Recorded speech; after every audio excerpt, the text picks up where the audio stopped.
အင်ဂျင်ဝင်ကိုရောက်တဲ့အခါအင်ဂျင်ညီနောင်ရဲ့ခြေရင်းကကြောက်ဖြာထက်မှနေရာထိုင်ခင်းစီစဉ်မှုမိန်ကြားခဲ့ပါတယ်။ရှင်လူတော်တာကတော့ဗုဒ္ဓအောင်ငေးကြည့်နေနဲ့ယနေ့ညမှာပဲပြိဋိဘံပြုတော့မယ်ဆိုတာကိုသိမြင်လိုက်တာကြောင့်မျက်ရည်တွေမထိန်နိုင်ဖြစ်နေရပါတယ်။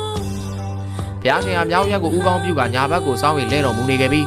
အင်ဂျင်ပင်တွေကလည်းဘုရားရှင်ပြိဋိဘံပြုတော်မှာကိုသိနေကြတယ်လား။နောက်ဆုံးပူဇော်တဲ့အနေနဲ့အနီအောင်အင်ဂျင်ပန်းတွေဘုရားရှင်ပေါ်တစ်ဖွဲကြွေစင်းလို့နေခဲ့ပါတယ်။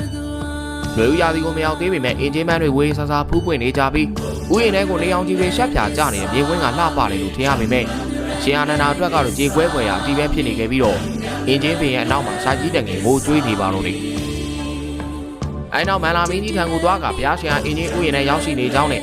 ယနေ့ညမှာပဲပြိဋိဘံပြုတော်မူမဲ့အကြောင်းကိုသွားရောက်လျှောက်ထားစီခဲ့ပါတယ်။တခြားရဟန်းများကတော့ဘုရားရှင်ကိုဓမ္မနဲ့ပူဇော်သောအားဖြင့်တရားရှိမှတ်လျက်ရှိနေကြပြီးဘုရားရှင်ကဒီရဟန်းများကိုနန္သဘောတရားဖြင့်ဆက်သွယ်ကဆုံးမဩဝါဒတရားကိုဟောကြားနေခဲ့ပါတယ်။ကိုရောရဲ့လမ်းစဉ်အားကဘာကြီးကိုဆွလို့ဖို့မဟုတ်ကြောင်းလူတယောက်ဟာမိမိပြုလုပ်သည့်ကံကြိုးတိုင်းကောင်းကျိုးဆိုးကျိုးခံစားမှာဖြစ်ကြောင်းကံဆိုးဒီမှာအလုပ်ဖြစ်ပြီးကံကောင်းခြင်းမကောင်းခြင်းဟာမိမိရဲ့လုပ်ရပေါ်မှာမူတည်ကြောင်း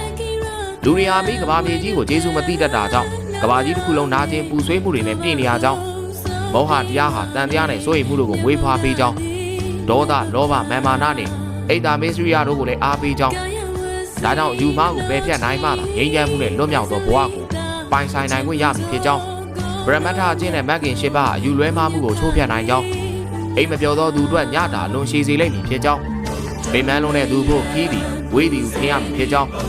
အဝိဇ္ဇာမောင်နဲ့နှိမ့်မြုံနေပြီးမှန်ကန်သောလမ်းစဉ်ကိုမလိုက်သေး၍ဒို့သူသည်ဆင်းရဲဒုက္ခနှင့်ပြည့်နေလိမ့်မှာဖြစ်ကြောင်းလောကမှာဘယ်အရာကိုမှမျက်စိမိတ်မယုံသင်ကြောင်းစာပေကျမ်းဂန်တွေကဘူးတုဒတွေနဲ့တရားတော်တွေကိုလက်တွေ့ပွားနဲ့ချင်းချင်းသုံးသပ်မှာဖြစ်ကြောင်းဗုဒ္ဓကိုယ်တော်တိုင်ဟောသည့်တရားဟူ၍လည်းချက်ချင်းယုံကြည်ဖို့မလိုကြောင်းမိမိရဲ့အသိဉာဏ်စေခြင်းုံတရားစတာတွေနဲ့ဒေချာရှင်တို့စမ်းသပ်ပြီးမှယုံကြည်တဲ့ကြောင်းဟောကြားဆုံးမတော်မူခဲ့ပါတယ်။အဲနောက်မှဘုရားရှင်ကဒါကိုတော်ရဲ့နောက်ဆုံးတရားဒေသနာဖြစ်ကြောင်းကိုပိုင်၄ယောက်နဲ့တောက်ပါနိုင်အောင်ကြိုးစားစေလိုကြောင်းအမြဲတည်းနဲ့ရှင်တွဲကဖြောင့်မတ်သောလမ်းကြောင်းကိုရှောက်ကြဖို့နဲ့တရားဖြင့်အမြဲမပြတ်နိုးကြသောအသည့်ကိုဝင်းမြူစေလိုကြောင်းလွတ်မြောက်ရာသို့တကယ်ကယ်တင်ပေးမိသူမှာမိမိကိုယ်တိုင်သာဖြစ်ကြောင်းဘယ်အရာမှမတည်မြဲတဲ့လောကအားလုံးမမေ့မလျော့မပေါ့မဆသောတတိတရားဖြင့်နေရကြပါတော့ဆိုပြီးတော့နောက်ဆုံးဟောကြားကပြိဋိဘံဇံဝင်တော်မူသွားခဲ့ပါတော့